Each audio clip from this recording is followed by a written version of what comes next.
আপনি যদি ফাইবারে এক সপ্তাহের ভিতরে কোনো মেসেজ না পান তাহলে অবশ্যই আমার ইউটিউব চ্যানেলের কমেন্ট বক্সে এসে আমার বিরুদ্ধে কথা বলবেন। আপনি কি জানেন ফাইবারে অসংখ্য সেলার রয়েছে এবং অসংখ্য ফ্রিল্যান্সার রয়েছে, সো এর প্রতিযোগিতা অনেক বেশি। যেহেতু বাংলাদেশে ফ্রিল্যান্সার শব্দটা খুবই পরিচিত, সেহেতু প্রতিযোগিতা খুব বেশি থাকবে এবং ফাইবারে প্রচুর গিগ।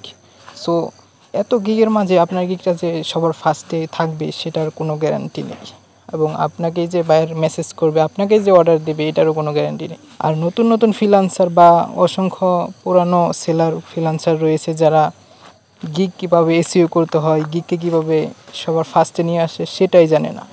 তারপর বসে থাকে অনেক দিন ফাইবারে বসে থাকে, হতাশ হয়ে যায়, তারপর দোষ দেয় ফাইবারে কাজ পাওয়া যায় না। অথচ তারা জানেই না কিভাবে ফাইবারে গিগ এসইও করতে হয়, কিভাবে গিগকে র্যাঙ্কে নিয়ে আসতে হয়। সো অনেকে জানে না, তাই আজকে আমি সিদ্ধান্ত নিয়েছি আমি কিভাবে আমার গিগকে সবার র্যাঙ্কে নিয়ে আসি। এত গিগের মাঝেও কেন আমার গিগটা টপ পেজে থাকে, এবং এটা আপনি একদিনেই সম্ভব। মাত্র একদিনের ভিতরে গিগটাকে র্যাঙ্কে নিয়ে আসা যায়, টপ 1 পেজে নিয়ে আসা যায়, এবং আপনি এক সপ্তাহের ভিতর মেসেজ পাবেন, কাজ পাবেন। কাজটা পাওয়া হচ্ছে আপনার এক্সপিরিয়েন্সের উপরে, আপনি কিভাবে ক্লায়েন্টটা ম্যানেজ করলেন, ক্লায়েন্টটা কি ম্যানেজ হলো কি না, এটা সম্পূর্ণ হচ্ছে আপনার উপরে। কিন্তু আপনি এক সপ্তাহের ভিতরে মেসেজ পাবেন। আমি আসলাম তোমাদের ব্যর্থ জীবনকে সার্থক করার জন্য। তো আজকে চলো দেখাই কিভাবে গিগকে র্যাঙ্কে নিয়ে আসা যায়। সো গিগ এসইও করার পূর্বে তোমাকে কয়েকটি বিষয় খেয়াল রাখতে হবে। তার পূর্বে তোমাকে জানতে হবে যে গিগের কিওয়ার্ডগুলো কী। প্রথমে তোমার যে সাবজেক্টটা বা তুমি কী নিয়ে মার্কেটিং বা গিগ দিতে চাও ফাইবারে, সেটার উপরে তোমার কিওয়ার্ড লাগবে মিনিমাম তিনটা কিওয়ার্ড। ধরো মনে করো একজন ফেসবুক অ্যাড ক্যাম্পেইন এক্সপার্ট, সে তার একটি প্যাকেজ তৈরি করেছে এবং সে ফাইবারে একটি অ্যাকাউন্টও করেছে। অ্যাকাউন্ট করার পরে সে একটি গিগ দিয়েছে। সেক্ষেত্রে ফেসবুক অ্যাডস এক্সপার্টের ক্ষেত্রে এখানে তোমার 3টি কিওয়ার্ড তুমি বাছাই করতে পারো, যেগুলো দিয়ে তোমার প্যাকেজটা খুঁজে পাওয়া যায়। এর ভিতরে ফেসবুক অ্যাডস ক্যাম্পেইন, এটা হচ্ছে একটি কিওয়ার্ড, এটা হচ্ছে মেন কিওয়ার্ড।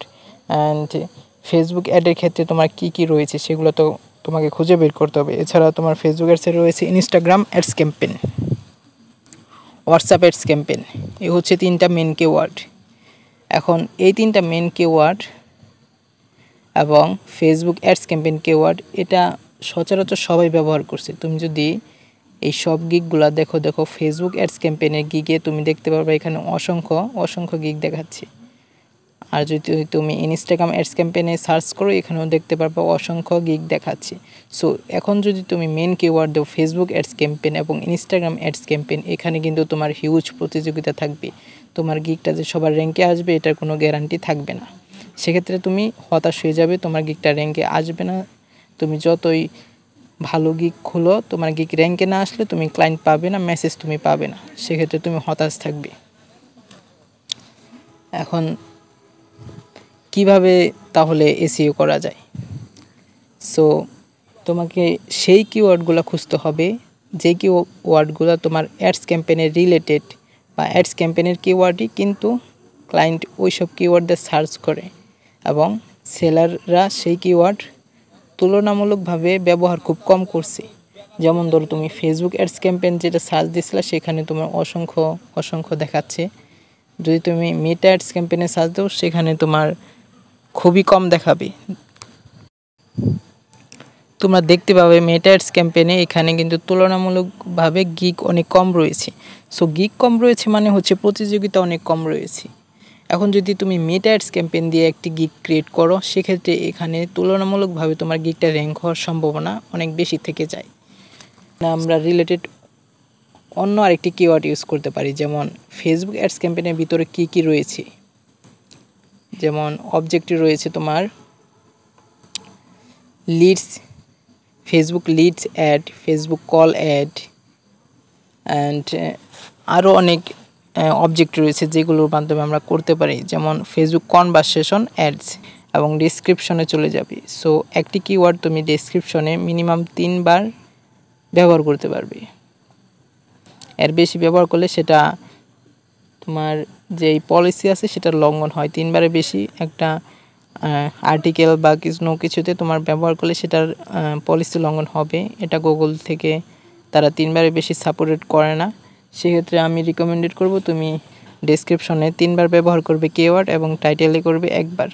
যেমন টাইটেলে তুমি ব্যবহার করলে ফেসবুক কল অ্যাডস, যেহেতু আমরা দেখেছি ফেসবুক কল অ্যাডসে গিগ অনেক কম রয়েছে, সেক্ষেত্রে তুলনামূলকভাবে তোমার গিগটা সবার আগে চলে আসবে, টপ 1 র্যাঙ্কে থাকবে যদি তুমি ভালোভাবে এসইওটা করতে পারো। কারণ এখানে তুলনামূলকভাবে কম এবং আমি শিখিয়ে দিচ্ছি কীভাবে তোমার ডেসক্রিপশনটাও এসইও করতে হয়। তুমি টাইটেলে দিবা ফেসবুক কল অ্যাডস অ্যান্ড ডেসক্রিপশনে ফার্স্ট অর্থাৎ শুরুর দিকেই তুমি দিবা ফেসবুক কল অ্যাডস। যেমন তুমি প্রথমে দিতে পারো I M a professional Facebook call ads expert, এক্ষেত্রে এখানে একটা দিলা। সেক্ষেত্রে তুমি তোমার প্যাকেজের সময় সাজাবা তখন মাঝখানে একটা দিবা ফেসবুক কল অ্যাডস এবং শেষের দিকে একটা দিবা, এই হলো 3টা। সো যখন তোমার এই ফেসবুক কল অ্যাডস দিয়ে তোমার গিগটা সার্চ দিবে র্যাঙ্কে চলে আসবে, কারণ প্রথমে টাইটেলে খুঁজবে। ওকে, টাইটেলে খোঁজার পর যখন ডেসক্রিপশনও দেখবে তখন তোমার গিগটাকে একটা ফোকাস করবে, কারণ কল অ্যাডসের টাইটেল এবং তোমার ডেসক্রিপশন দুইটা একসাথে নিয়ে তোমার ফাইবারের যেই অ্যালগোরিদম আছে সেটা ক্যাচ করবে, ক্যাচ করে তোমার গিগটাকে র্যাঙ্কে নিয়ে আসবে, সবার প্রথমে নিয়ে আসবে। তারা বুঝতে পারবে যে ফেসবুক কল অ্যাডস এই আর্টিকেল বা এই প্যাকেজ বা এই গিগের প্রধান কিওয়ার্ড। অ্যালগোরিদম বুঝতে পারার সাথে সাথে তোমার গিগটাকে সবার ফার্স্টে নিয়ে আসবে। ওকে, এছাড়া ফেসবুক কল অ্যাডস তো এটা হচ্ছে একটা কিওয়ার্ড যেটা তুমি তুলনামূলকভাবে অনেক কিছু কম পেলে। এছাড়া তুমি আরও কয়েকটা কিওয়ার্ড তুমি রিসার্চ করে বের করবে, যেমন Facebook traffic campaign. Facebook traffic ক্যাম্পেইনেও দেখবা তুমি কিওয়ার্ড অনেক কম। এরকম 3টা কিওয়ার্ড তুমি খুঁজে বের করবে যেগুলো তুলনামূলকভাবে প্যাকেজ কম রয়েছে, গিগ কম রয়েছে, কিন্তু কাস্টমার সেগুলো সার্চ করে। সো একটা হচ্ছে ফেসবুক কল অ্যাডস, একটা হচ্ছে ফেসবুক ট্রাফিক অ্যাডস, আর একটা হচ্ছে তোমার যে কোনো একটা খুঁজে বের করবে যেটার ভিতরে তুলনামূলকভাবে তোমার গিগ কম রয়েছে। সো সার্চ করার পরে তোমার 3টা কিওয়ার্ড টাইটেলে দিবা, ডেসক্রিপশনে প্রথমে 3টা কিওয়ার্ড ব্যবহার করবা প্রথম লাইনেই, দেন হচ্ছে তোমার মাঝখানে 3টা কিওয়ার্ড ব্যবহার করবা, এই 3টা কিওয়ার্ড আবার তোমার লাস্টে গিয়ে ব্যবহার করবা।